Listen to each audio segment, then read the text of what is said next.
யாவரையும் வாழ்த்துகிறோம். தரிசன பாதையில் நல்ல சமாரியனாக வாழ்வதுதான் நாம் ஒவ்வொருவரின் விருப்பமும். ஆனால் பல சந்தர்ப்ப சூழ்நிலைகளின் காரணமாக நம்முடைய தரிசனத்தை சில நேரங்களில் மறந்து விடுகிறோம். மத்தேயு 6:24 வசனம் சொல்கிறது, 2 எஜமான்களுக்கு ஊழியம் செய்ய ஒருவராலும் கூடாது. நாம் யாவரும் அறிந்திருக்கிறோம், இயேசு கிறிஸ்துவின் சீஷர்களாக வாழ்வதற்காகவே நாம் இந்த உலகத்திலே வந்திருக்கிறோம். முக்கியமாக நாம் இந்த இடத்திலே பணிபுரியும் நேரங்களில் இயேசு கிறிஸ்துவினுடைய சீஷனாய் நாம் ஒவ்வொரு காரியத்திலும் நம்மை பிரதிபலிப்பது நம்முடைய தலையாய கடமையாய் இருக்கிறது. இருந்த போதிலும் வாழ்க்கையின் சூழ்நிலைகள் பலவிதமாய் மாறிக்கொண்டே இருக்கிறது. அப்படியாய் கடந்து சென்ற ஒரு சகோதரி சிஸ்டர் ரோசி அவர்களுடைய வாழ்க்கையை நாம் இப்பொழுது பார்க்க இருக்கிறோம்.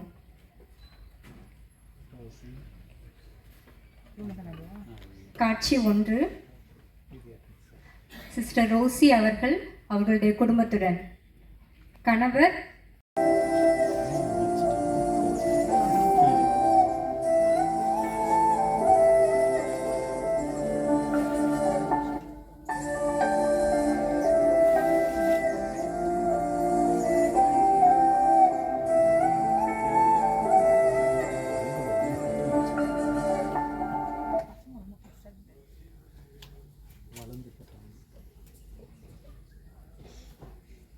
காட்சி 2. சிஸ்டர் ரோசி அவர்களுடைய தனிப்பட்ட வாழ்க்கை, அவர்களுடைய வேலை ஸ்தலங்களில் நடக்க இருக்கிற காரியங்களை பார்க்கிறோம்.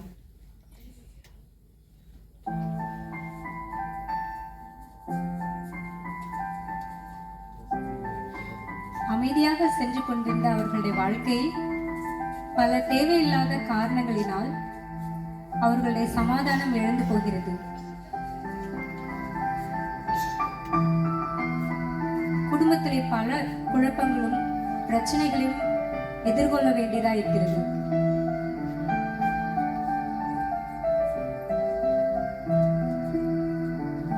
குடும்ப உறவுகளிலே விரிசலை சந்திக்க வேண்டியதாக இருக்கிறது.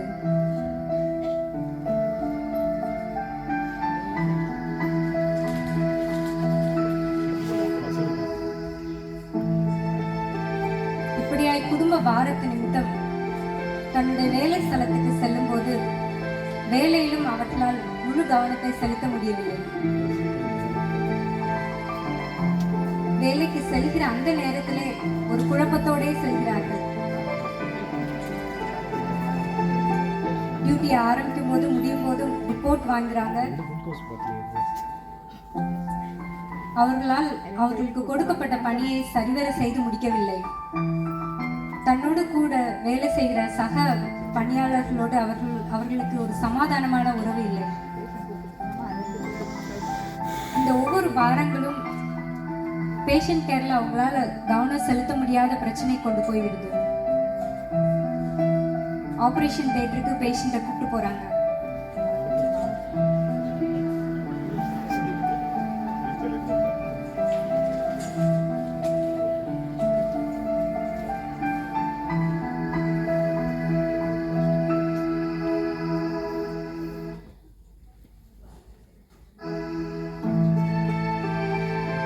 அவர்களுடைய தோழிகள் கூட வந்து சப்போர்ட் பண்றதுக்கு நினைக்கிறாங்க. ஆனாலும் பைபிள் எனக்கு வேண்டாம் அப்படின்னு சொல்லிட்டு உதறி தள்ளுறாங்க. தன்னுடைய தரிசனத்தை இழந்து போய் தன்னுடைய வாழ்க்கையை அடுத்து எப்படியே செல்ல வேண்டும் என்று தெரியாதபடிக்கு கஷ்டத்திலே இருக்கிறாங்க.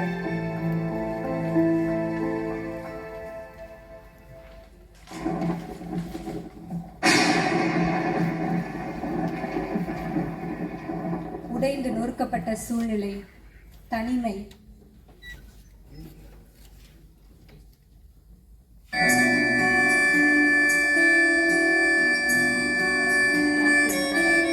நாம் உடைந்த பாத்திரமாய் இருந்த போதிலும் கர்த்தராகிய தேவன் நம்முடைய வாழ்க்கையை மீண்டும் கட்டி எழுப்ப வல்ல தேவனாயிருக்கிறார்.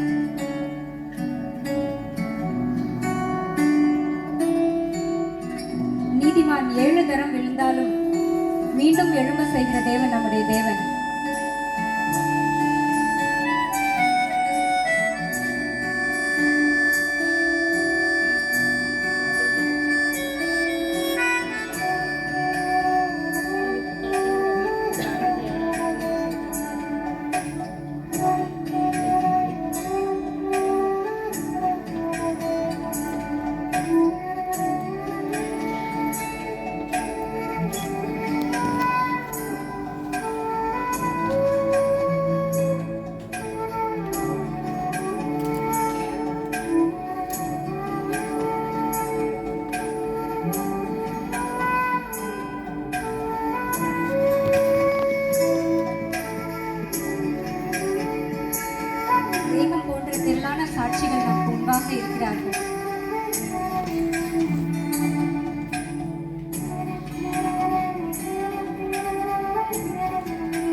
டாக்டர் ஐடா சோஃபியா ஸ்கடர் அவர்கள் ஒரு தரிசன பெண்மணி.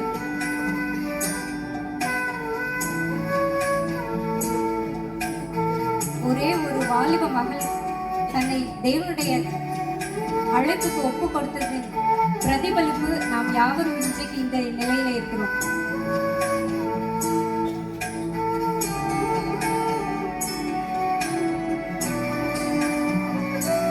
கண்களுக்கு தெரியாததை தரிசன கண்களால் காண்பவர்களால் மட்டுமே அசாத்தியமானதை அடைய முடியும். அசாத்தியமான காரியங்கள் இன்றைக்கு சாத்தியமானது நம்முடைய டாக்டர் ஐடா ஸ்கடர் அவர்களுடைய ஒபீடியன்ஸ்.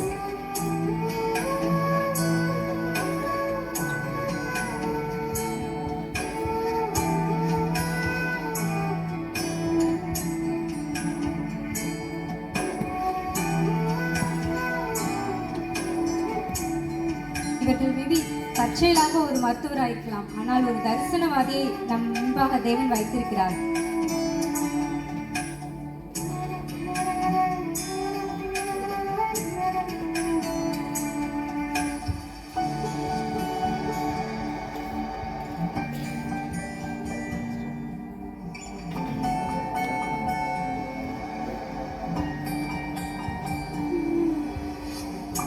இதோ வலிமையான உங்களுக்காக. அவர்களை அறிவோம், டாக்டர் ஐடா ஸ்கடர் அவர்களை அறிவோம். அவர்களுக்குள் நாம் யாவரும் ஒன்றாக்குவோம். அவர்களுடைய தரிசனமாகவே நாம் வாருவோம். அவர்களைப் போல வருங்கால சந்ததிகளை நாம் உருவாக்குவோம்.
சிஸ்டர் ரோசி அவர்களுடைய வாழ்க்கையை தேவன் மீண்டுமாய் தான் அழைக்கப்பட்ட அழைப்புக்கு பாத்திரவாளியாய் மாறுவதற்காக தன் வார்த்தைகளால் பலப்படுத்தினார், ஸ்திரப்படுத்தினார், உருவாக்கி கொண்டே இருக்கிறார்.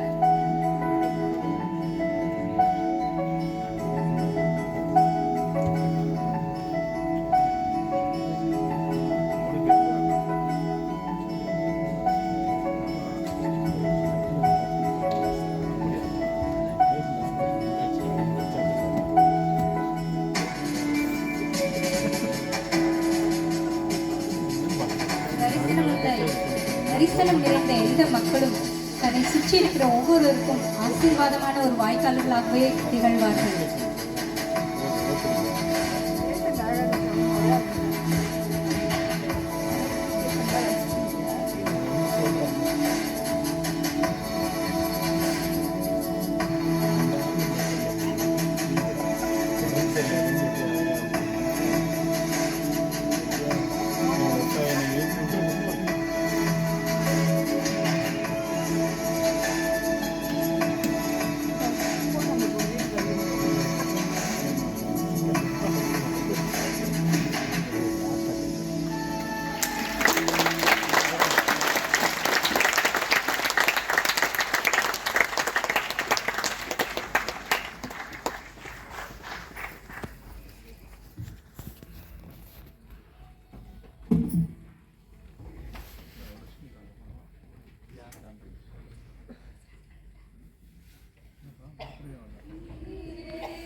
மத்தேயு 25:23 வசனம் நமக்கு சொல்கிறது, அவனுடைய எஜமான் அவனை நோக்கி, நல்லது, உத்தமமும் உண்மையுள்ள ஊழியக்காரனே, கொஞ்சத்தில் உண்மையாயிருந்தாய், அநேகத்தின் மேல் உன்னை அதிகாரியாக வைப்பேன், உன் எஜமானுடைய சந்தோஷத்துக்குள் பிரவேசி என்றான்.